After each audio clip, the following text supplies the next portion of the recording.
দিনটা ছিল 18ই মার্চ। ভোরবেলা আমি আর শাশ্বতী বেরিয়ে পড়েছিলাম প্রকৃতির টানে।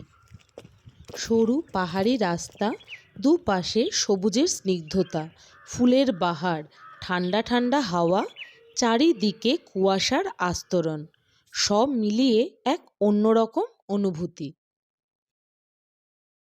চারপাশের নিস্তব্ধতা, দূরে পাখিদের ডাক, গাছের পাতায় শিশিরের ফোঁটা, মনে হচ্ছিল প্রকৃতির মাঝেই হারিয়ে গেছি।